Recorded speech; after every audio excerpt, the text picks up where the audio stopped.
L'aube se leva sur le désert telle une révélation, d'abord une lueur bleue silencieuse dessinant le contour des dunes, puis une vague d'or en fusion qui teintait chaque grain de sable de promesse.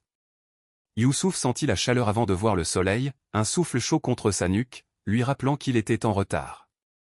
Il essuya la croûte de sommeil au coin de ses yeux et attrapa la sacoche de cuir usé qui contenait tout son univers, un carnet gonflé de notes marginales, une traduction du Coran au dos craquelé, 2 dates enveloppées de papier, et la boussole qui ne pointait plus que vers la mémoire. Les anciens érudits de Bassora lui avaient dit que le chemin de la connaissance était emprunté par des hommes qui ne portaient que patience et soif. Youssouf possédait les deux, mais il portait aussi la mémoire, et la mémoire était lourde. Pendant des années, il avait été l'apprenti du cheikh Ibrahim, recopiant des manuscrits dans les alcôves silencieuses de la bibliothèque, illuminant les marges de vignes et d'arabesques méticuleuses. Chaque après-midi, le cheikh le mettait à l'épreuve, un verset de la sourate Al-Kahf récité en arabe, puis dans l'anglais tremblant de Youssouf, puis de nouveau dans la langue de son enfance, l'arabe se transformant en une berceuse de sens. Le désir de Youssouf avait pris de l'ampleur. Il le rongeait pendant les heures calmes de la calligraphie et le suivait jusqu'au sommeil.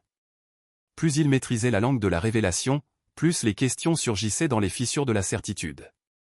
Pourquoi certains cœurs s'éveillaient-ils à un seul verset tandis que d'autres dormaient pendant des récitations entières?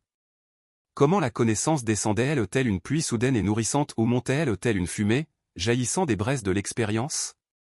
Il s'attarda sur le passage où Moïse suppliait de suivre l'énigmatique serviteur de Dieu, Kidr, afin que tu m'enseignes la bonne direction de ce qui t'a été enseigné. Les mots flamboyaient sur le parchemin, un défi déguisé en écriture. La nuit où cheikh Ibrahim mourut, une tempête de sable s'abattit de l'ouest, faisant trembler les volets de bois de la bibliothèque et emplissant les couloirs de cris tels des pleureuses se frappant la poitrine. Youssouf prit la main du vieil homme et écouta son dernier conseil, la connaissance n'est pas un sommet, mais un océan. N'ayez pas peur de ce que vous ne pouvez voir sous la surface. Le lendemain matin, Youssouf scella les portes de la bibliothèque, attacha les clés avec un ruban vert la couleur de la bannière du prophète et les glissa dans la poche de poitrine du cheikh avant l'enterrement. Puis il prit sa sacoche sur son épaule et s'avança dans l'éclat des possibles. La première semaine mit sa détermination à l'épreuve. Le désert était une fournaise le jour et une voûte étoilée glaciale la nuit. Un jour, il fut réveillé par le sifflement d'une vipère glissant sur sa cheville, une autre fois, par le bourdonnement lointain des sabots de bandits poursuivant une caravane sous le clair de lune. Pourtant, dans la solitude entre ses frayeurs, il récita des versets à voix haute, laissant le sable absorber ses doutes. « Et souviens-toi, murmura-t-il d'une voix rauque, quand Moïse dit à son jeune compagnon, « Je ne m'arrêterai pas avant d'avoir atteint le confluent des deux mers, sinon je continuerai mon voyage pendant des siècles. » Le 12e jour, il atteignit les abords d'une ville oasis dont le nom n'existait que sur les cartes orales des chameliers. Des maisons en briques crues s'agglutinaient autour d'un minaret fissuré, des palmiers dattiers se penchaient sur des bassins couleur bronze battu. Youssouf échangea un exemplaire du commentaire du cheikh sur la sourate Mariam contre un plat d'agneau et un endroit où dormir sous un auvent de chaume. Il y rencontra Léna, la fille d'un cartographe au regard vif et aux doigts tachés d'encre. Elle traçait des cercles sur une carte en peau de chèvre, marquant puits et oued comme si elle dessinait les artères de la terre. Lorsque Youssouf lui expliqua pourquoi il voyageait, elle rit doucement. « Les cartes ne montrent que les endroits où les autres sont allés, dit-elle. Parfois, on a plutôt besoin d'une histoire. » Cette nuit-là, elle glissa un parchemin plié dans sa sacoche. « Ouvre-le quand tu ne verras plus l'horizon, » murmura-t-elle. Youssouf aurait voulu poser 1000 questions, mais l'aube le tira. Lorsqu'il partit, une odeur de cardamome et de charbon de bois se répandit dans la ville comme une bénédiction. Les jours se fondaient dans les dunes. La boussole était inutile au son vert brisé depuis longtemps et pourtant Youssouf la gardait à portée de main, vestige d'une intention, sinon d'une direction. Chaque fois que l'incertitude enserrait sa détermination, il récitait Ayat al-Kursi, le verset du trône, sentant sa cadence lui marteler le courage. Il observait les 5 prières non pas à la lumière du soleil ou de l'ombre, mais à la force de son cœur qui réclamait une pause. À Fajr, il remerciait Dieu pour son souffle, à Dur, il le remerciait pour son endurance, à Asr pour sa guidance, à Maghrib pour sa miséricorde, à Isha pour la promesse d'une nouvelle aube. Le désert répondait en silence, mais ce silence semblait habité par le vent, par la possibilité, par Dieu. Au bord de l'épuisement, il trébucha sur un désert de sel où des mirages dansaient tels des serpents de verre. Le ciel et la terre fusionnèrent en une nappe argentée, et le son s'évapora. À chaque pas, la croûte se craquait sous ses sandales, libérant l'odeur des mers anciennes. Ici, l'horizon perdait tout sens. La mémoire télescopa le temps jusqu'à ce qu'il soit certain d'avoir toujours parcouru ce miroir sans fin et d'y marcher toujours. La panique lui envahit les poumons. Puis il se souvint du parchemin de Léna. Il le déroula d'une main tremblante. Un vers de poésie était griffonné sur les fibres, tournant en boucle jusqu'à former une rivière, cherche l'endroit où le poisson oublie la mer, en dessous, un croquis au fusain d'un rivage alimenté par deux courants, l'un noir comme la nuit, l'autre lumineux. Youssouf fixa le parchemin jusqu'à ce que les lignes d'encre se déplacent, persuadant ses yeux fatigués qu'il s'agissait d'eau en mouvement. Il replia le parchemin et sentit une lueur d'orientation même si elle n'était qu'imaginaire jaillir derrière son sternum comme une fusée éclairante. La nuit tomba. Une nouvelle lune laissa les plaines plus sombres qu'un livre fermé, mais des éclairs lointains dessinèrent de faibles pulsations à l'horizon. Youssouf suivit ces lueurs, priant pour qu'elles annoncent l'eau plutôt que la guerre. À l'aube, le désert de sel s'acheva brusquement, laissant place à une terre craquelée parsemée d'arbustes bas. L'éclair avait dansé au-dessus d'une gorge qui fendit le désert telle une cicatrice. Deux torrents s'y rejoignirent, l'un boueux d'argile de montagne, l'autre clair comme du quartz fondu.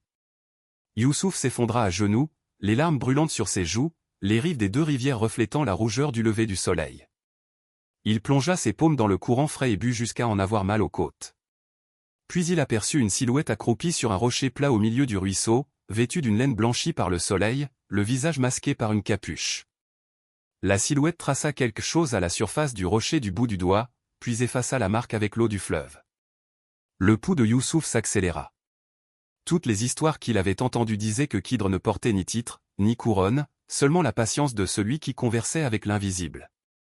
Pourtant, debout au non, accroupi devant lui, il n'y avait qu'un homme. La voix de Youssouf rompit le silence. « Que la paix soit sur toi. » L'homme leva les yeux, verts comme un cèdre submergé. Un silence résonna, assez dense pour déloger la supplication soigneusement répétée de Youssouf. Finalement, l'homme parla, sa voix semblable à un courant sous l'eau calme, « Et la paix sur toi, chercheur. » Il s'avança sur la berge avec une grâce qui suggérait que la rivière s'était ouverte pour lui.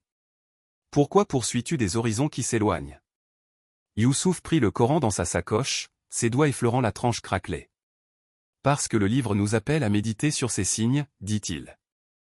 Parce que je crois que la connaissance est plus que des pages et de la mémoire. » L'homme l'observa avec une expression qui n'était ni bienveillance ni indifférence, mais quelque chose d'ancien, une patience qui appartenait à la pierre façonnée par des siècles de vent. La foi est un pont. Mais traverser, c'est perdre de vue les deux rives. Il fit un geste vers le confluent des rivières. « Dis-moi, Youssouf, que vois-tu » Youssouf ouvrit la bouche, puis la referma. Les mots se bousculèrent, aucun n'étant adéquat. Finalement, je vois l'eau goûter deux directions et devenir une. Un sourire esquissé tira les lèvres de l'étranger. Il y plongea de nouveau ses doigts. Les poissons nagent ici jusqu'à oublier qu'ils ont eu le choix.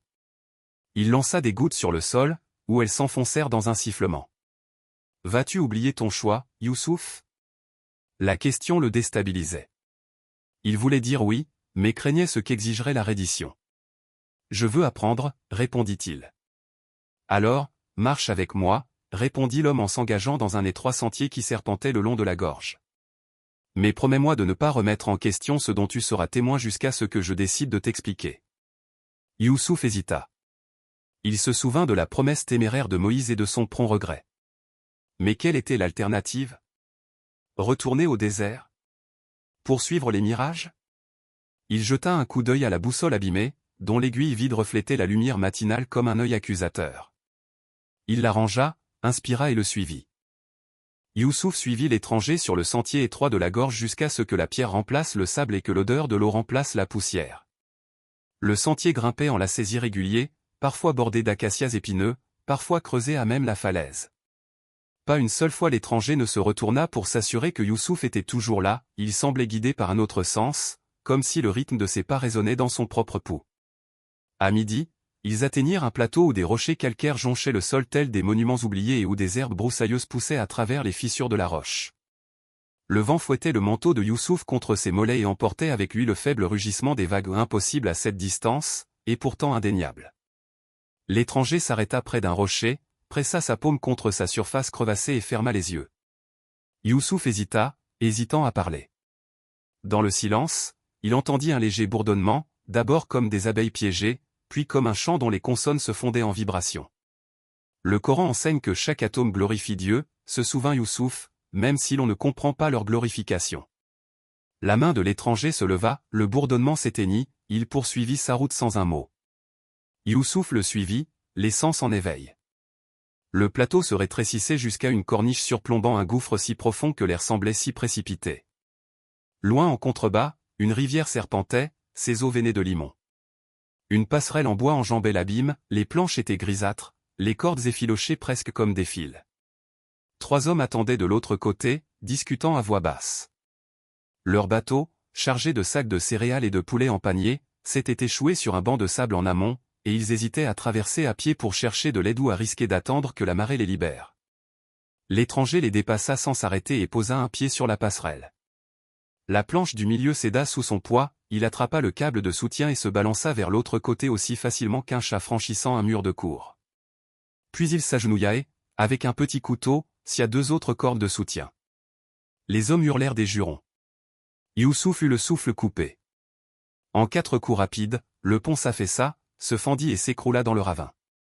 L'étranger rengaina son couteau, s'épousseta les mains et continua son chemin le long de la falaise, comme si les ponts n'étaient que des illusions. L'esprit de Youssouf s'emballa, mais le souvenir de la promesse sans poser de questions lui scella les lèvres. Il revint sur ses pas, descendit un sentier plus bas et découvrit un cèdre tombé, coincé contre la falaise comme une rampe naturelle. En se tenant en équilibre sur son tronc, il franchit le gouffre où se trouvait le pont. Lorsqu'il le rattrapa, l'étranger était accroupi près d'un bassin peu profond où scintillait un poisson argenté. Il inclina le bord plat du bassin, renversant la moitié de l'eau, le poisson se glissa dans une fissure et disparut. Youssouf le fixa, consterné, mais l'étranger s'était déjà relevé.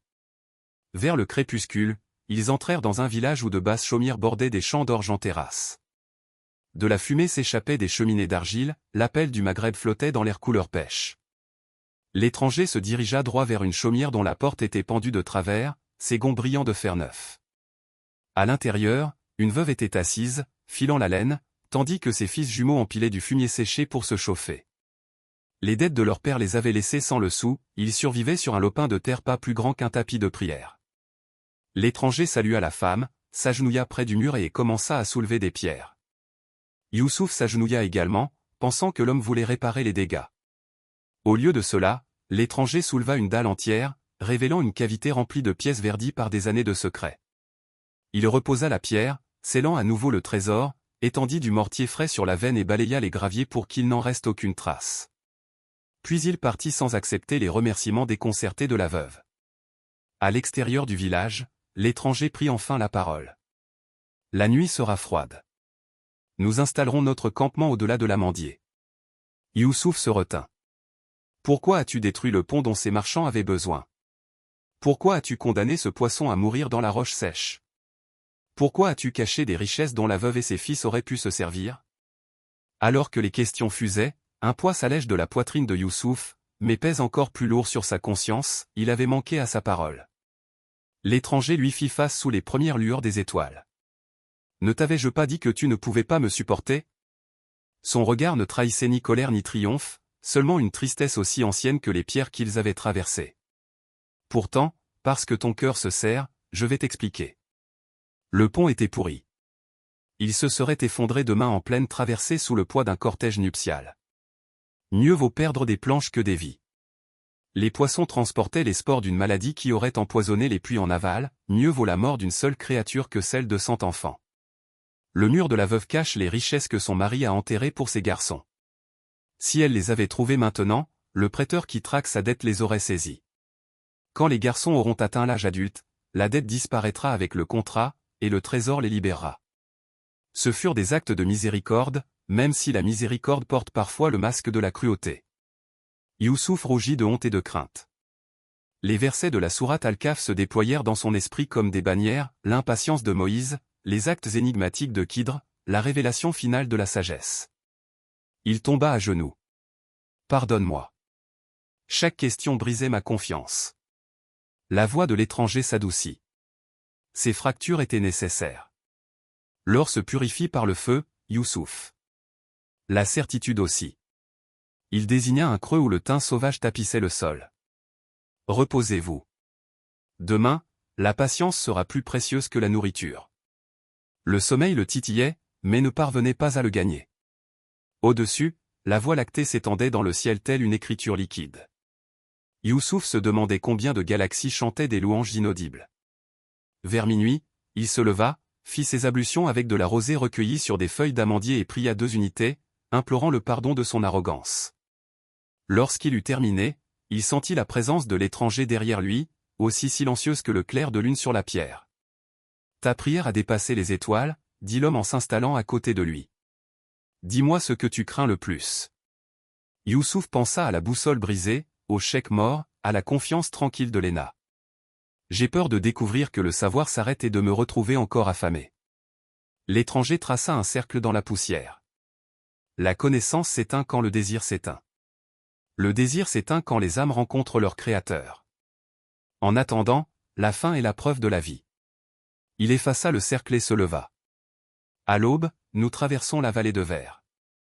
Là, le reflet trompe même les anges. Gardez le regard fixé sur le sol entre vos pieds. Ils partirent avant l'aube. La vallée se révéla être une vaste étendue d'obsidienne volcanique, brisée par la chaleur mais polie par des siècles de sable poussés par le vent. Chaque éclat reflétait si parfaitement le lever du soleil que les horizons se multipliaient en fractales vertigineuses. Youssouf luttait contre le vertige, fixant uniquement les talons de l'étranger. À mi-chemin, un squelette de chameau gisait à moitié enterré, ses côtes blanchies tenant une sacoche en cuir. L'étranger s'arrêta, prit un journal craquelé et le glissa dans sa robe sans un mot. La curiosité rongea Youssouf, mais il se mordit la langue.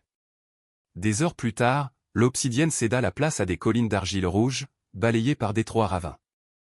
Ils atteignirent une crête et découvrirent une caravane attaquée. Une douzaine de bandits sur des chevaux nerveux encerclaient les chariots, tandis que les marchands brandissaient des cimeterres avec une bravade désespérée. Des cris se mêlèrent au fracas du métal. Youssouf saisit instinctivement le poignard à sa ceinture, un poignard qu'il n'avait jamais utilisé sur autre chose que des cordes, et se figea lorsque l'étranger leva la main.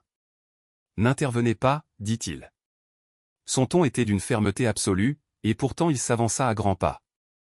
Au lieu de dégainer une arme, il cria une phrase dans un dialecte que Youssouf ne connaissait pas. Les bandits se tournèrent vers lui, surpris. Leur chef, un homme à la lèvre inférieure fendue par une cicatrice, s'élança, la lame luisante. L'étranger continua d'avancer. À 20 pas, il tomba à genoux et pressa son front contre la poussière en signe de sujoude. La stupeur parcourut les bandits. L'un demi-pied à terre, s'approcha et, après un battement de cœur tendu, s'agenouilla à son tour. Tels des dominos qui se plient, tous les bandits s'agenouillèrent. Le silence engloutit le champ de bataille. Même les marchands retinrent leur souffle. L'étranger se leva, chuchota à son chef, puis se détourna. Sans un mot, les bandits montèrent à cheval et s'éloignèrent, soulevant des panaches ocres qui se retombèrent rapidement. Les marchands s'avancèrent avec gratitude, offrant des rouleaux de soie, des épices et un tonneau d'eau douce. L'étranger n'accepta rien, se contentant de demander la direction des falaises côtières de Saphir. Alors que la caravane repartait, Youssouf laissa échapper un soupir qu'il ignorait avoir retenu. « Que leur as-tu dit ? » « Que nous nous agenouillions tous un jour, » répondit l'étranger. Puis, plus doucement, le Coran rappelle, « C'est devant Dieu que se prosterne tout ce qui est dans les cieux et sur la terre. » Parfois, nous ne faisons que précipiter l'inévitable. 2 jours plus tard, l'odeur du sel emplissait l'air.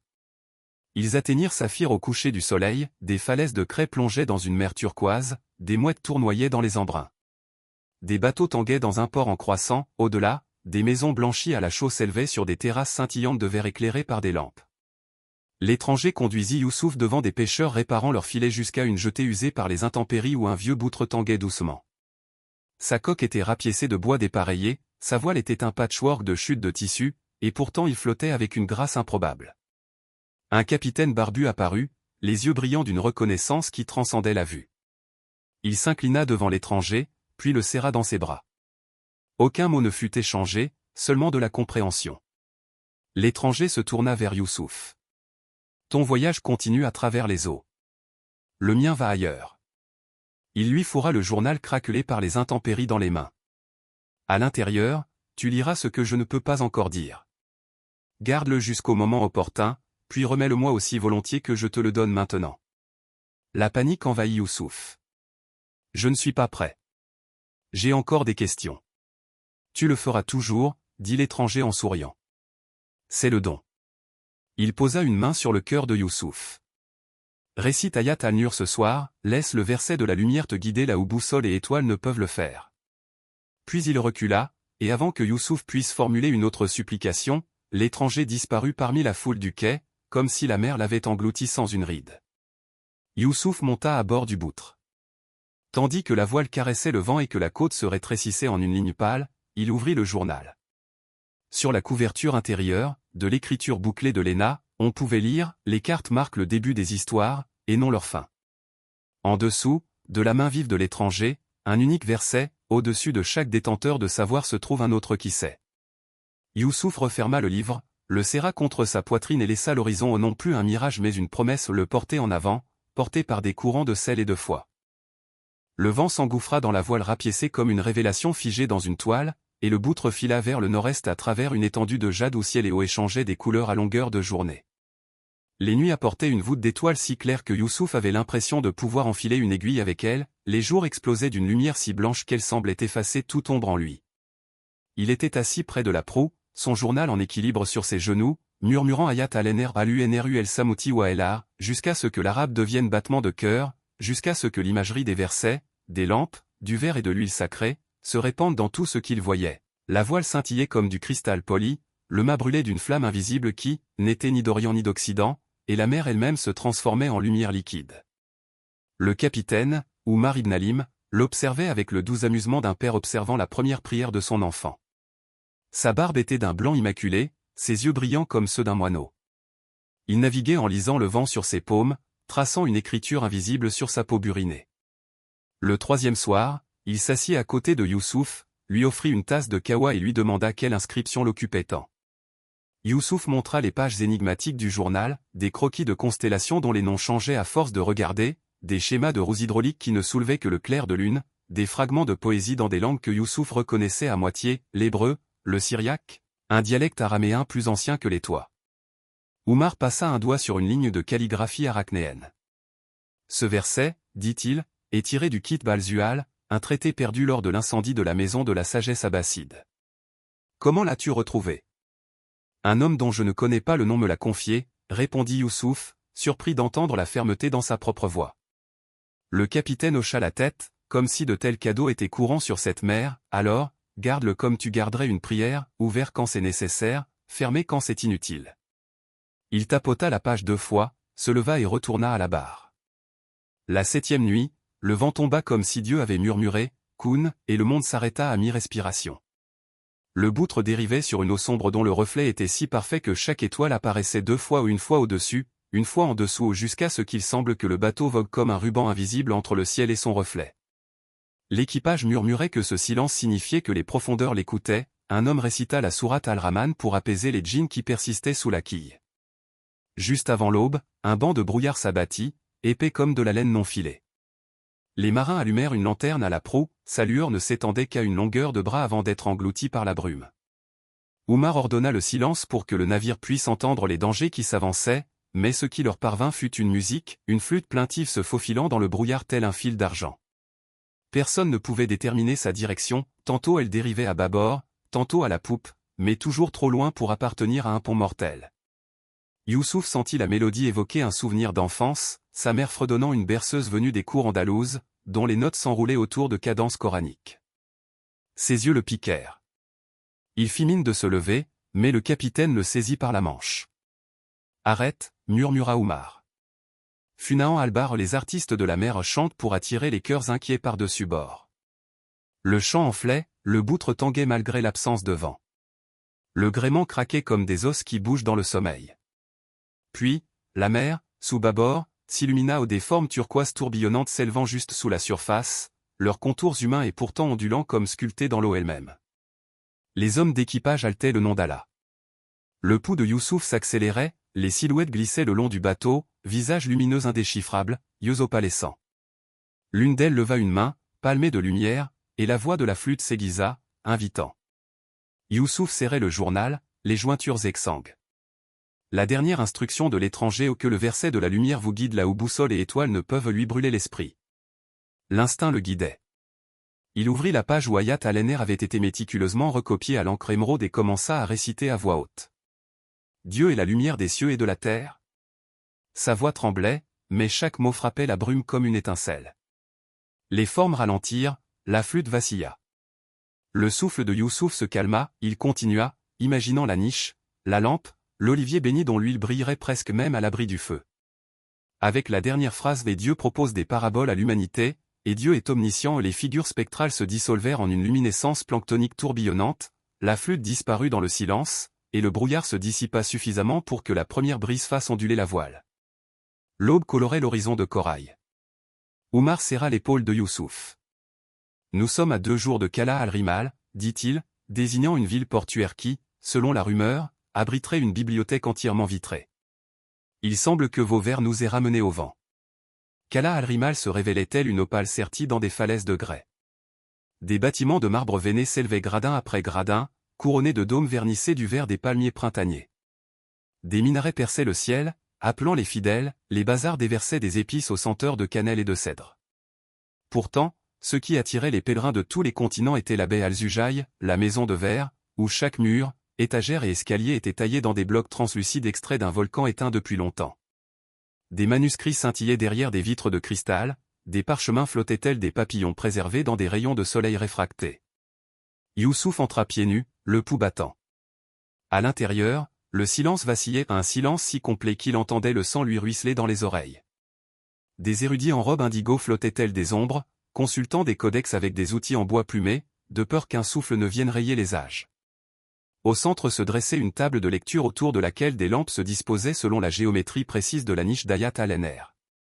Il y trouva Fatima bin Rafik, archiviste et polymathe dont les commentaires sur les écritures comparées étaient réputés pour avoir transformé les sceptiques en dévots.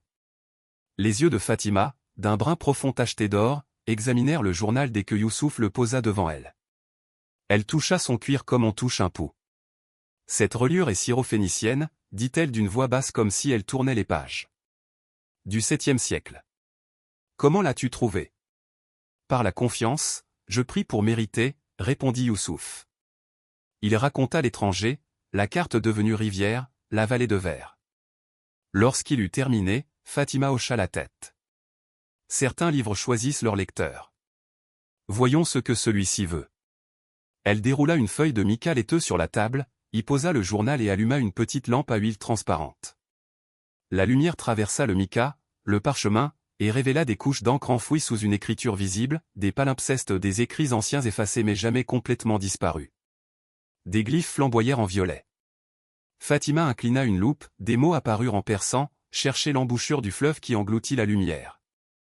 En dessous, en grec, quand le miroir boira l'aube, la porte s'ouvrira. En dessous, en calligraphie koufique pâle, la connaissance est une confiance, et Dieu en est témoin. Fatima expira comme une personne savourant un miel rare. Ces couches ont été écrites à des générations d'intervalle. Quelqu'un a porté ce livre plus loin que n'importe quelle caravane. Elle leva les yeux. Connaissez-vous la rivière de la nuit? Youssouf secoua la tête. Elle coule sous le plateau des miroirs, au cœur du royaume montagneux de Firaza. Les pèlerins disent qu'aucune étoile n'y brille, pourtant, ceux qui arpentent ces rives par une nuit sans lune voient leur chemin illuminé par les pierres. Elle ferma le journal. Je crois que votre voyage vous mène là-bas. L'inquiétude ébranla la détermination de Youssouf, mais le désir l'emporta sur la peur. Viendras-tu? Je sers cette bibliothèque, dit-elle, mais son regard s'attarda sur le journal comme s'il fredonnait une note qu'elle seule pouvait entendre. Pourtant, chaque texte aspire à être lu en entier. Je vous guiderai jusqu'au plateau, puis je reviendrai. Ils se préparèrent rapidement. Youssouf échangea le cadeau d'adieu du capitaine du Boutre, un rouleau de soie de Damas contre 2 chevaux robustes et des provisions de figues sèches, de fromage de chèvre et d'outres doublées de feuilles d'argent pour les garder au frais. Fatima s'arma d'un arc recourbé, expliquant que les bandits respectaient davantage la distance que le courage. Youssouf ne portait que son poignard et le journal dans une pochette imperméable. La route s'élevait de la plaine côtière vers des contreforts couverts de cèdres. Les muezzins du soir résonnaient derrière eux, devant eux, les sommets transperçaient les bancs de nuages pourpres par le crépuscule. Ils chevauchaient dans un silence complice, ponctué d'éclats de discours.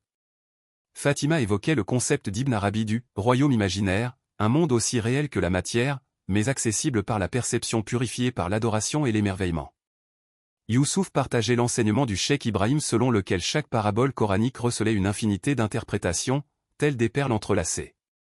Au camp, il débattait pour savoir si la séparation de la barque par Kidr dans la sourate Al-Kahf était une miséricorde rétrospective ou une miséricorde déjà présente, invisible mais présente. Les étoiles filaient. Le 4e jour, alors qu'ils traversaient une haute prairie, ils rencontrèrent un cortège de réfugiés hommes et femmes au visage maculé de suie, conduisant des enfants dont les yeux vacillaient comme des lanternes éteintes. Leur village, disait-il, avait brûlé lorsque la foudre avait frappé les toits de cèdre. Ils marchèrent vers Kala al-Rimal pour demander de l'aide. La gorge de Youssouf se serra face à leur postrier de cendres, à leur silence stupéfait, il offrit de l'eau, mais les outres étaient presque vides. Fatima s'agenouilla près d'une jeune fille qui serrait contre elle une poupée carbonisée. De sa sacoche, elle sortit un étui à parchemin en verre soufflé et le déboucha. Une brume fraîche s'en échappa, l'air condensé des montagnes qu'elle avait captées à l'aube. Les réfugiés inspirèrent, les yeux écarquillés par l'humidité qui lui lissait les lèvres gercées. Fatima leur tendit l'étui, leur recommandant d'en respirer les vapeurs avec parcimonie. La jeune fille pressa la poupée contre la main de Fatima en guise de remerciement. Fatima accepta et glissa la poupée noire dessus dans sa cape. Ils poursuivirent leur route. Youssouf lui demanda pourquoi elle s'était séparée d'un artefact aussi rare. Parce que la guérison commence dans les poumons, puis atteint l'âme, répondit-elle. Sa voix tremblait, non pas de regret, mais de la cruauté de la compassion. Youssouf repensa aux paroles de l'étranger, la miséricorde sous le masque de la cruauté, il décida que parfois la miséricorde portait le masque de l'extravagance, donnant plus que du concret.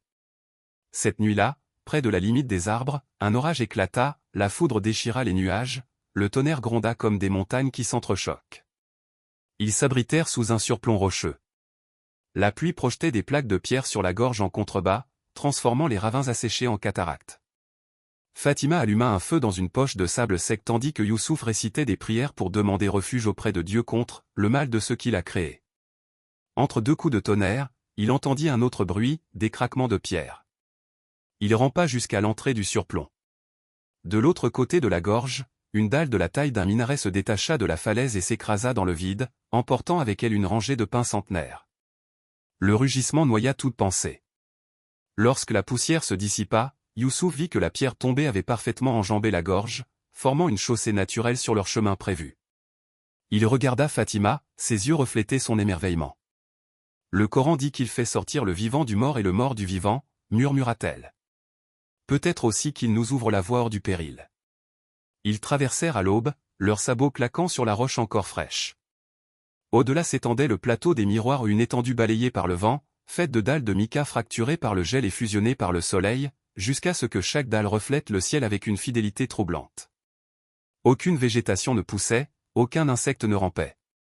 Au-dessus, les nuages semblaient flotter au-dessus et sous les pieds, rendant la distance impossible à évaluer. Fatima mit pied à terre, attacha son cheval à celui de Youssouf et marcha, ses bottes faisant craquer des flocons vitreux. Ne regardez que l'horizon, conseilla-t-elle. Si vous fixez les reflets, vous perdrez votre chemin, certains pèlerins errent jusqu'à ce que la soif les prenne. Ils avançaient dans un silence mesuré. De temps à autre, Youssouf entrevoyait des mouvements aux confins de son champ de vision, son propre reflet retardé d'un demi-battement de cœur, ou une ombre là où il ne devrait pas y en avoir. Chaque fois qu'un vertige rongeait sa certitude, il récitait le début de la sourate Al-Fatiha, laissant les mots aligner sa boussole intérieure, guide-nous sur le droit chemin. Les heures s'écoulaient, le soleil montait, mais sa chaleur ne parvenait pas à pénétrer le sol miroitant, qui luisait d'une froideur semblable à celle du marbre éclairé par la lune. À midi, ils atteignirent une fissure où le plateau s'ouvrait, révélant un escalier de quartz naturel descendant dans l'ombre.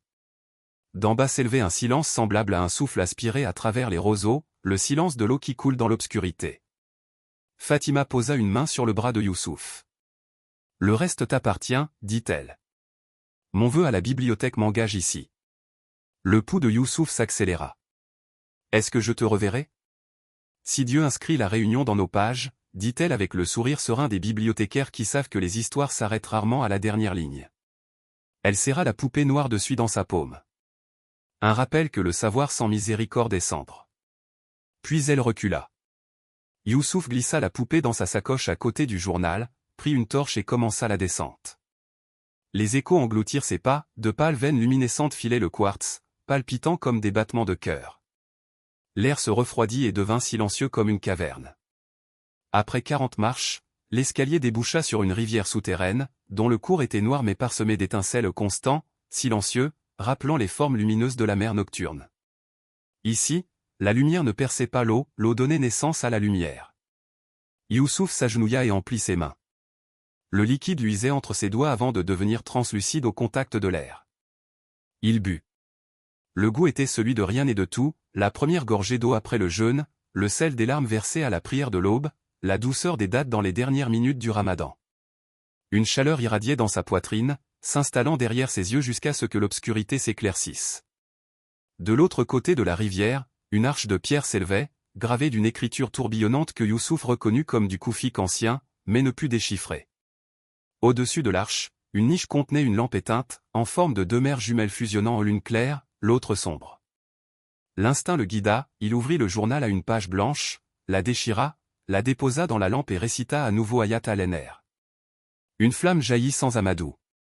La rivière répondit, ses étincelles s'intensifièrent, tourbillonnant vers le haut pour emplir l'arche d'un rideau scintillant. À travers elle, Youssouf aperçut un couloir bordé d'étagères portant d'innombrables livres dont les pages tournoyaient dans un vent qui semblait souffler vers l'intérieur depuis les rivages les plus reculés du temps. Son souffle s'arrêta. Il comprit alors que le voyage n'avait pas pour but de s'approprier la connaissance, mais d'en être le canal, un maillon de plus dans une chaîne remontant jusqu'à Adam, jusqu'au jour final où tous les secrets seraient dévoilés. Il s'avança vers l'arche. Derrière lui, la torche s'éteignit, mais la lueur de la rivière resta constante, éclairant son chemin. Le rideau de lumière vive soufflait autour de Youssouf, l'emportant dans un couloir à la fois vaste et intime, tel un battement de cœur qui fait l'écho à la cadence d'une vie. Des étagères s'élevaient à perte de vue, taillées dans un matériau qui ressemblait à du verre mais bourdonnait comme du bronze frappé. Chaque étagère flottait sans support visible, les livres glissant sur leur longueur tels des planètes en orbite silencieuse. Certains volumes étaient reliés en argent martelé, d'autres en écorce ou en tendons tressés, quelques-uns pulsaient comme si chaque page était un œil clos qui clignait des souvenirs dans l'obscurité. Aucun ne portait de titre. À la place, de fins filaments de lumière filaient de leur dos, convergeant vers une voûte tissée au-dessus de leur tête, une constellation réécrite à chaque page. Youssouf fit un pas et sentit le sol onduler sous ses sandales, non pas s'effondrer, mais se déplacer, s'adaptant à sa présence. Les paroles du Coran s'immiscèrent dans ses pensées, il a créé les cieux et la terre en toute vérité, il enveloppe la nuit sur le jour et enveloppe le jour sur la nuit. Vérité, enveloppe, déballe, ce lieu incarnait ce rythme divin. La connaissance n'était pas une pile de volumes statiques, c'était une pulsation, un flot de révélations. Des profondeurs profondes lui parvint le bruissement des pages qui se tournaient, accompagné d'un léger tintement semblable à des gonds lointains frappés sous l'eau. Suivant ce son, Youssouf passa devant des alcôves où des manuscrits enluminés flottaient dans les airs, leurs lettres dorées se réorganisant en de nouveaux commentaires sous ses yeux. L'encre se fondait en de nouveaux motifs, puis se fixait comme sous l'effet d'une diction invisible. Il aperçut des diagrammes d'étoiles en orbite non pas autour d'un soleil, mais autour d'un mot lumineux en leur centre, Kunbi. Une autre page montrait la mer Rouge se fendant en couches de géométrie cristalline, comme si le miracle relaté dans l'Exode et dans le récit coranique de Moussa avait divisé non seulement l'eau, mais le réseau de la réalité elle-même. Devant, une chambre circulaire se déployait tel l'œil d'un cyclone, ses étagères s'élevant en spirale. En son cœur se dressait un unique pupitre de marbre blanc veiné du même vert pâle qui enveloppait la chambre funéraire du prophète à Médine. Suspendu au-dessus, flottait un livre plus grand que tout ce que Youssouf avait jamais vu, sa couverture, une mosaïque d'éclats miroitants qui ne reflétait rien du monde visible, seules des étincelles de pensée traversant l'esprit de Youssouf. Alors qu'il s'approchait, le livre s'inclina comme s'il expirait, s'ouvrant sur des pages blanches et lumineuses, en attente. Une voix résonna dans la chambre, basse et granuleuse, comme le vent qui balaie une dune à minuit, écrit. Youssouf jeta un coup d'œil autour de lui, mais ne vit personne.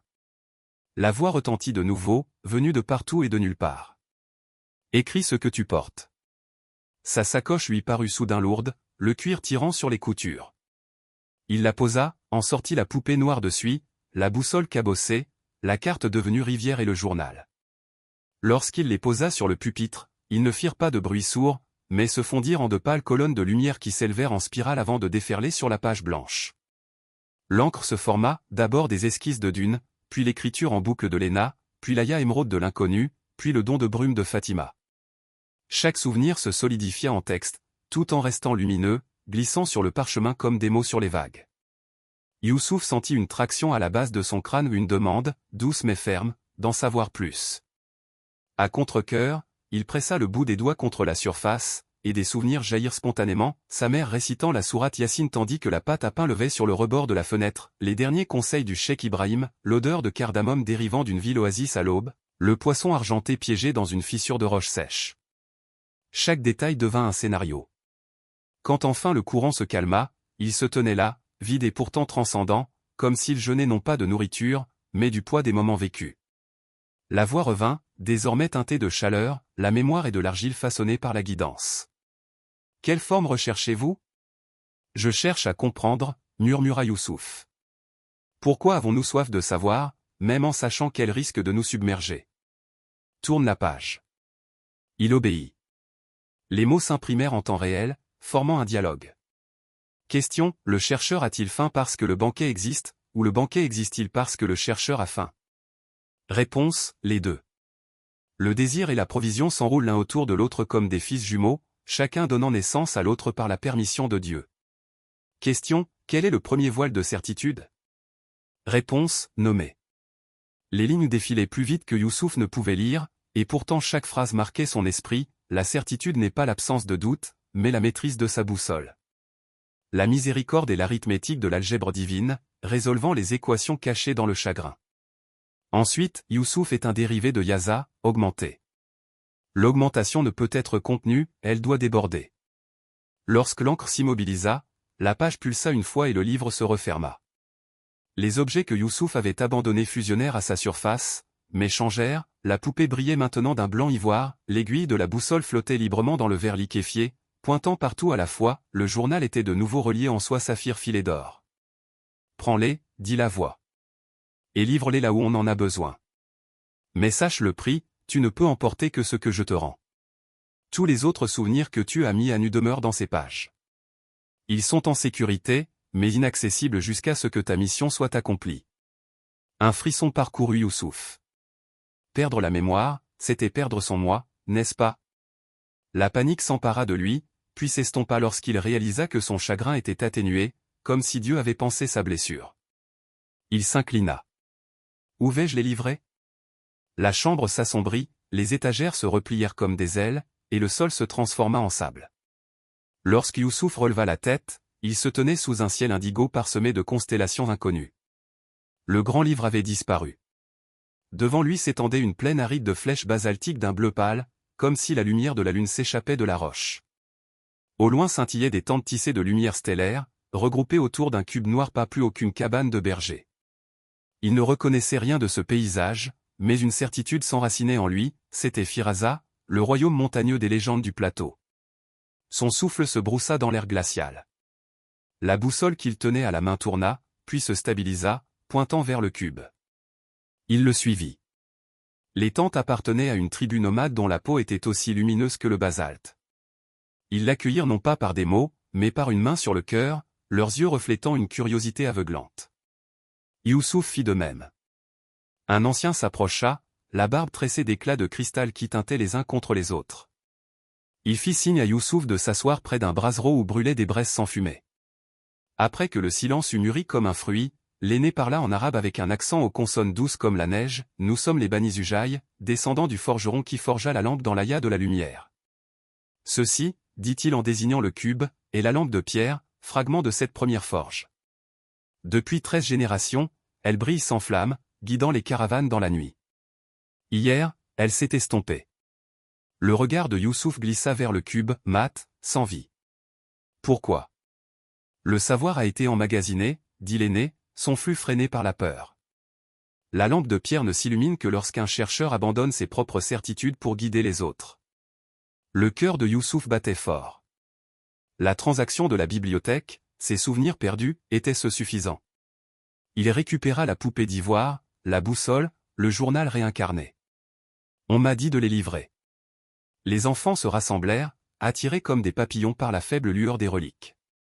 L'aîné les accepta et les déposa chacune sur le cube. Au début, rien. Puis de fines fissures filamenteuses dessinèrent la surface de la pierre, s'emplissant d'une lumière qui s'accumula, s'illumina, et finalement jaillit, baignant le camp d'un éclat argenté. Des exclamations de surprise parcoururent la tribu. Les yeux de l'aîné s'emplirent de larmes. « Dieu est généreux », murmura-t-il. Dans la lueur du cube, Youssouf vit son reflet dans des centaines de facettes minuscules, un homme dépouillé de certains souvenirs, mais rayonnant de possibilités. Sa gratitude s'enfla, teintée de douleur pour ceux qui avaient été abandonnés. L'aîné toucha l'épaule de Youssouf. « Reste avec nous ce soir. Demain, la rivière de la nuit doit t'accueillir. » Seul un cœur scintillant d'une lumière empruntée peut suivre son cours sans être englouti.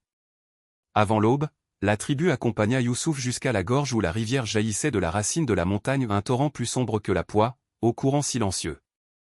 Pourtant, dans l'obscurité scintillaient des éclairs d'étoiles, comme si le ciel nocturne du monde entier s'était transformé en eau. L'aîné tendit à Youssouf une lanterne de verre sans soudure, vide d'huile. « Quand votre besoin est le plus grand, dit-il, récitez le début de la sourate Al-Inshirah. La lanterne obéira. » Youssouf s'inclina. Le premier pas dans la rivière de la nuit lui donna l'impression de traverser du velours, elle ne trempait pas ses vêtements et ne résistait pas à son poids. Au lieu de cela, il marchait sur une surface à peine liquide, chaque pas projetant des cercles concentriques de faibles lumières stellaires vers l'extérieur. Il n'entendit aucun plouf, seulement un léger bourdonnement s'élevant de l'eau, une berceuse de constellations. Le fleuve serpentait dans un tunnel dont les parois brillaient de veines de mica, reflétant la lumière de l'eau en spirale vertigineuse. Youssouf récitait Al-Fatiha à voix basse pour ancrer ses sens. Après une traversée intemporelle, une minute ou une éternité, où des formes sombres apparurent sous la surface, des souvenirs qui n'étaient pas les siens, dérivant comme des lanternes éteintes sous une vitre. Il aperçut la reine de Saba consultant Salomon, le prophète debout sur le mont Safa appelant les crèches à l'écouter, Galilée observant les lunes de Jupiter. Chaque vision planait juste assez longtemps pour le piquer d'émerveillement, puis s'envolait en courant. Le désir de scruter les profondeurs l'envahit comme un courant. Youssouf se souvint de l'avertissement de l'aîné et força son regard vers l'avant. Pourtant, une vision le sut, un garçon en vêtements modernes, les joues baignées de larmes, agenouillé sur le sol en linoléum d'un couloir d'école bondé, murmurant Ayat al-Kursi sous les huées de ses camarades. La poitrine de Youssouf se serra. La compassion l'emporta sur la prudence, il s'agenouilla, toucha l'eau.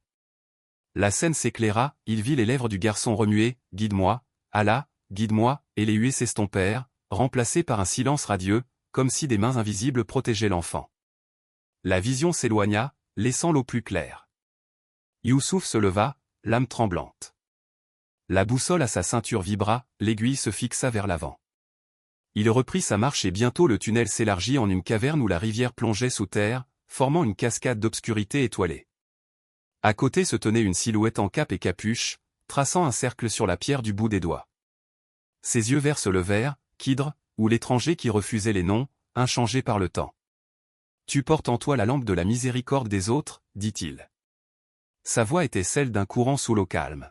« Es-tu prêt à perdre même cela, si on te le demande ?»« Je n'ai aucun droit de garder ce qui m'a été donné, » répondit Youssouf, surpris par la fermeté de ses paroles. L'étranger hocha la tête, s'approcha du bord de la cascade et y posa la paume de sa main. L'eau s'écarta comme un rideau, révélant un escalier d'obsidienne illuminé par la lumière intérieure des étoiles. Cette ascension vous ramène au monde où les questions poussent comme des vergers. Ne portez aucune réponse comme des fruits, ne portez que des graines. Il s'écarta. Youssouf hésita, puis récita le début de la sourate Al-Inshirah, comme l'aîné le lui avait ordonné, « N'avons-nous pas élargi pour toi ta poitrine ?»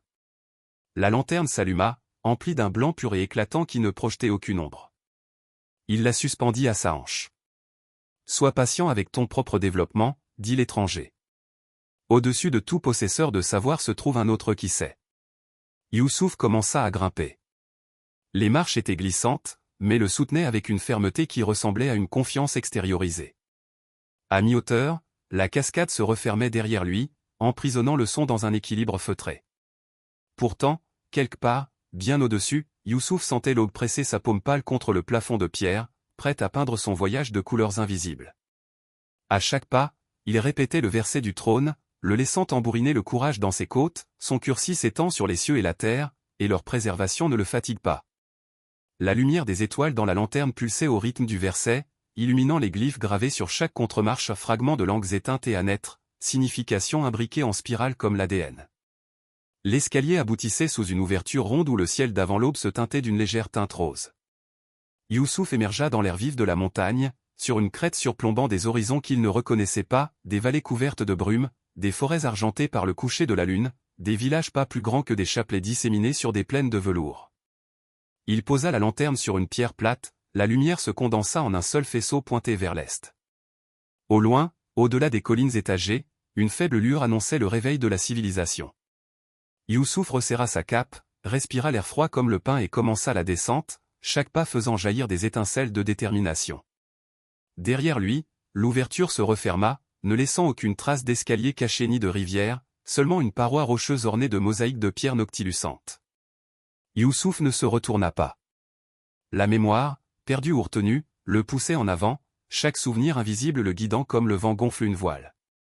Le chemin qui l'attendait était à la fois tortueux et périlleux, mais sa poitrine semblait caverneuse, dilatée au-delà de ses os, prête à abriter des vallées de questions sans réponse. L'aube n'arriva pas comme un lanflot de couleurs, mais comme un débouchage où la lumière jaillit à l'horizon dans un éclat unique, presque audible, inondant la crête d'or liquide. Youssouf la sentit frapper sa peau comme les notes d'une trompette invisible, assez aiguë pour piquer, assez douce pour invoquer. Il cligna des yeux face à la lumière et découvrit, à sa surprise, que la lanterne à sa hanche n'émettait plus de lumière, mais l'absorbait, des rayons glissaient à sa surface et disparaissaient, ne laissant qu'un faible scintillement tourbillonnant à l'intérieur comme de la poussière d'étoiles en fusion. Le Coran enseigne que Dieu fait poindre l'aube, et à cet instant, Youssouf comprit le verbe non pas comme une douce détente, mais comme une fracture délibérée dans l'obscurité, une fissure suffisamment large pour laisser s'écouler la révélation. La descente vers le sentier de la vallée s'avéra plus facile que prévu, presque comme si le sol se penchait à chaque pas. Le vent charriait le parfum résineux du pin et du genévrier, quelque part en contrebas, une rivière ruisselait sur la pierre, la même tonalité qu'il avait autrefois tentée sur la mer, mais désormais dénuée de toute menace, devenue une pure invitation. À chaque pas, Youssouf découvrait un nouveau glyphe gravé sur un rocher ou dans l'écorce, des écritures qu'il reconnaissait dans les palimpsestes de la bibliothèque, des déclarations de gratitude copte, des hymnes sogdiens à l'aube, des énigmes en vieux norrois comparant l'âme à une pierre à aiguiser enfouie dans le suif. Elle brillait faiblement à son passage, comme pour saluer leur messager. Le savoir, autrefois accumulé, se répandait dans le monde. Vers midi, il atteignit un hameau perché au bord de champs de millet et de safran en terrasse. Des maisons de pierre arboraient des toits de tourbe où poussaient des fleurs sauvages anémones rouges, lin bleu et les enfants se poursuivaient entre des séchoirs de fils cramoisis teints à la Garance. Une vieille femme aperçut Youssouf depuis sa véranda, les yeux plissés de suspicion, puis s'adoucissant lorsque la lanterne brilla en réponse à son regard. Elle lui fit signe d'approcher et lui offrit un bol en bois rempli d'un épais yaourt au lait de chèvre, sucré au miel et aux éclats de rayons de miel. La gratitude avait le goût de la lumière du soleil solidifiée sur sa langue. La nouvelle de l'étranger captif à l'aube se répandit rapidement. Le soir, il s'assit sur la place du village tandis que les anciens se rassemblaient, chacun déroulant des rouleaux décolorés ou brandissant des codex calcinés sauvés d'incendies anciens. Leurs requêtes se bousculaient, pouvait-il interpréter ce fragment de commentaire de hadith dépourvu des ISND? Pouvait-il déchiffrer un moulin à prière gravé dans l'écriture anguleuse des nomades des steppes dispersés depuis longtemps? Youssouf ressentait le vide là où certains souvenirs avaient été, mais lorsqu'il posait la main sur chaque texte, la lanterne s'illuminait et la connaissance surgissait spontanément, non comme un souvenir, mais comme une source fraîche. Il s'entendit parler avec une clarté plus grande que jamais, expliquant que le fragment de hadith appartenait à un commentaire andalou reliant le voyage nocturne du prophète à l'histoire de Moïse et Khidr, que l'inscription du moulin à prière reflétait un style de récitation coranique oublié connu sous le nom de Tarji, dans lequel chaque verset revient à un seul nom de Dieu, Al-Alm, l'Omniscient. Alors que la nuit enveloppait la vallée, les villageois l'invitèrent à diriger le Maghrib dans la minuscule mosquée en adobe. Il récita la sourate Al-Kahf, sa voix tremblante, une résonance volée au royaume que la lanterne touchait. Lorsqu'il atteignit les versets décrivant Khidr, l'atmosphère s'épaissit et de nombreux auditeurs pleurèrent sans savoir pourquoi. Plus tard, ils lui offrirent des présents ou des fuseaux de soie tissée, des bocaux de noix confites, mais il n'accepta qu'un morceau de laine brodée pour envelopper la lanterne, de peur que sa lumière n'effraie les voyageurs moins bienveillants. À l'aube, il repartit, emportant avec lui non pas des biens, mais un cortège d'histoires de plus en plus nombreux, une veuve qui jurait que son sommeil était désormais peuplé de rêves clairs où son défunt mari la remerciait de sa patience, un jeune berger qui, après avoir entendu la lecture de Youssouf, fit vœu de mémoriser le Coran afin que les vallées résonnent de ses cadences comme les rochers résonnaient autrefois des psaumes de David. Chaque histoire ressemblait à une graine semée dans une terre fertile, exactement comme l'avait prévenu l'inconnu. Des kilomètres plus loin, le chemin bifurquait près d'une ruine, des colonnes de marbre s'écroulaient en amas fractal, des chapiteaux brisés comme des calices abandonnés. Des vignes rampaient parmi les débris, fleurissant en étoiles indigo qui embaumaient l'ombre. Youssouf s'arrêta, reconnaissant des formes qui correspondaient à un schéma du journal, l'agencement hypothétique d'un observatoire hellénistique, dont la rumeur disait qu'il avait disparu 2 millénaires plus tôt. Il s'approcha, testant une mémoire qu'il ne possédait plus, mais les faits refirent surface, il s'agissait du temple des éclats, où les astronomes martelaient des miroirs de bronze poli pour étudier la rétrogradation planétaire. Aucun mortel n'avait vu ces vestiges depuis des siècles. Près d'un socle fissuré, une jeune fille aux tresses couleur corbeau était agenouillée et dessinait sur une ardoise. Ses traits arboraient l'élégance anguleuse des tribus nomades des hautes steppes. Lorsque l'ombre de Youssouf traversa sa page, elle leva les yeux sans surprise. « J'attendais », dit-elle dans un anglais impeccable et chantant. Quelque chose dans sa cadence fouillait des recoins oubliés Helena. Mais ses yeux étaient d'une couleur amandambre, ils étaient d'un gris orageux, teinté d'argent. La jeune fille se leva, épousseta le bas d'une simple tunique en lin et tendit l'ardoise, dessus, une carte du temple, sur laquelle était superposé le symbole de 2 rivières se confondant. « J'ai suivi ta piste d'écho », expliqua-t-elle. Chaque village que tu quittais résonnait comme du verre brisé. Youssouf fronça doucement les sourcils. « Qui es-tu » ? « Une cartographe de choses qui n'existent pas encore, » répondit-elle, reprenant les mots de Léna selon lesquels les histoires sont meilleures que les cartes, mais affinées, actualisées, comme si des décennies s'étaient écoulées. « Appelez-moi Laleh. » Elle le guida à travers les ruines, lui montrant des fragments d'astrolabes fusionnés en piliers, des éclats de vitraux contenant des équations écrites en koufiques dorés, des orbites elliptiques traduites en supplications. Au centre se trouvait un bol peu profond sculpté dans du porphyre poli, rempli jusqu'au bord d'une poussière plus pâle que l'os. Laleh y versa une fiole d'eau, la poussière s'effondra en canaux spiralés qui formèrent une galaxie miniature. Des étoiles d'une brillance vive apparurent, dessinant le tourbillon des bras, une minuscule voie lactée tournant plus lentement qu'un souffle. Cet observatoire a absorbé le savoir jusqu'à étouffer sa propre curiosité, dit Laleh. Les érudits ont cartographié le ciel, mais jamais l'émerveillement qu'il inspirait. Finalement, ils n'ont regardé que des plaques gravées, et non vers le haut.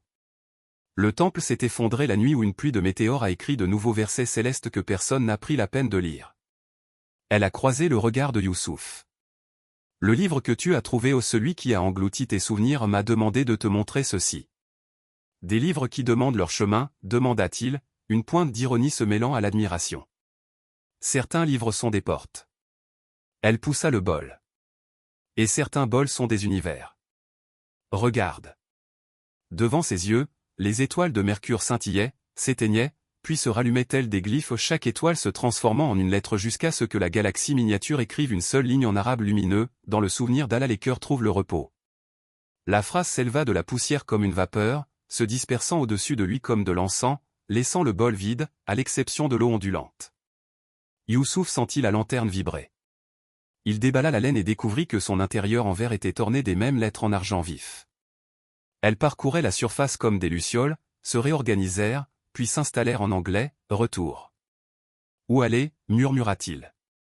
Mais la lanterne s'immobilisa, sans fournir de coordonnées. Laleh s'accroupit, traçant le bol vide. Les érudits ont écrit un axiome, là où le savoir se ferme, le souvenir s'ouvre. Le souvenir sera peut-être votre prochain refuge. Il se souvenait de l'écolier agenouillé dans la vision sous la rivière de la nuit au souvenir au milieu du ridicule. Peut-être son chemin ne le menait-il pas à des bibliothèques cachées, mais à des couloirs ordinaires où la soif couvait inaperçue. Des nuages de pluie s'élevaient dans le ciel de l'après-midi. Laleh lui fourra un rouleau de cuir dans les mains ou une carte vierge, vierge à l'exception d'une flèche pointant vers l'est. Les nouvelles histoires réclament de nouveaux cartographes, dit-elle en reculant. Avec l'assurance de quelqu'un qui appartenait à tous les horizons, elle disparut parmi les piliers effondrés, ne laissant derrière elle que le parfum des fleurs d'indigo. Youssouf continua vers l'est, perdant de l'altitude à chaque kilomètre, jusqu'à ce que les grands cèdres cèdent la place aux oliveraies et aux champs de lin. Les nouvelles se répandirent à une vitesse folle, lorsqu'il entra dans la capitale provinciale de Barka, les marchands s'alignèrent déjà sur le bazar, murmurant qu'un voyageur portait une lampe de l'aube capturée. Ils parlèrent aussi de famine, les navires céréaliers retardés par le blocus, les réserves s'amenuisant. Les mères faisaient la queue pour le pain avant le lever du soleil, espérant que la pâte s'étirerait encore un jour. Les autorités municipales promettaient des caravanes dans une semaine, les ventres affirmaient ne pas pouvoir attendre. Youssouf avançait dans des avenues animées par la tension, passant devant des graffitis citant des versets sur la charité, griffonnés à côté d'insultes visant les accumulateurs. Il sentait la lanterne s'alourdir, sa lueur s'affaiblir derrière la laine. Son instinct le poussait à la prudence, le gaspillage du savoir pouvait déclencher des émeutes. Pourtant, Cheikh Ibrahim avait dit que les océans noyaient ceux qui les craignaient. Il se dirigea vers la grande mosquée, une structure alternant grès et onyx, dont la cour centrale était suffisamment spacieuse pour contenir une place de marché. Après la prière de l'ASR, il monta sur l'estrade basse de la cour aux coutumes réservées aux érudits prononçant les dards et déballa la lanterne. Un halètement collectif résonna, les gardes portèrent leurs mains à la poignée de leurs épées, hésitant entre se défendre et fuir. « Je n'apporte aucun miracle de ma part », commença Youssouf, la voix ferme comme celle du calligraphe qu'il était autrefois. Seulement des rappels de miracles déjà parmi vous. Il raconta une parabole, comment Moussa chercha la connaissance et découvrit que la miséricorde pouvait ressembler à de la cruauté, comment qu'Hydre détruisit un navire pour sauver des marins. Peut-être que votre pénurie de céréales, suggéra-t-il, est une planche enlevée pour éviter de plus grandes pertes. Ou peut-être est-ce un test pour savoir si vous considérez la faim de vos voisins comme la vôtre. Il leva la lanterne. La lumière se révèle lorsqu'elle est partagée. Le verre s'illumina jusqu'à ce que les pierres de la cour blanchissent. Les ombres s'enfuirent. Dans cet éclat, Youssouf vit des visages démasqués, la peur, l'envie, la compassion, chacun mis à nu. Un boulanger dont le grenier débordait de blé vit son avidité reflétée dans la lanterne et baissa la tête, des larmes coulant sur ses joues pâles comme la farine. Un gouverneur habitué à promulguer des décrets voyait dans cette lumière la petitesse d'une autorité sans responsabilité. Un à un, les gens s'avancèrent, déposant pièces de monnaie, sacs de lentilles, meules de fromage sur l'estrade. La lueur de la lanterne pulsait à chaque acte de reddition. Les autorités déclarèrent les greniers ouverts au coucher du soleil. L'émeute qui aurait pu éclater se transforma en une distribution ordonnée. Les enfants ramassèrent des croûtes encore chaudes, les mères exhalèrent. Youssouf sentit chaque geste onduler à travers la lanterne comme des gouttes dans un étang calme. La connaissance avait reflué vers la miséricorde. Cette nuit-là, alors que les lampadaires de la ville s'éteignaient, il s'éclipsa vers la périphérie, suivant un chemin de terre bordé de figuiers.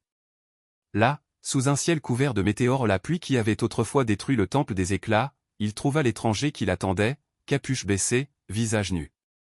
Plus âgé que dans ses souvenirs, mais le regard intact. « Tu as semé des questions, dit l'étranger. Regarde comme elles font germer la miséricorde. » Youssouf posa la lanterne sur une souche. Mes souvenirs reviendront-ils? Les souvenirs sont des oiseaux, répondit l'étranger.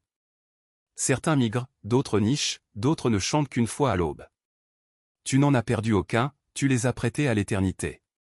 Ils reviendront quand ta cage pourra les accueillir sans captivité.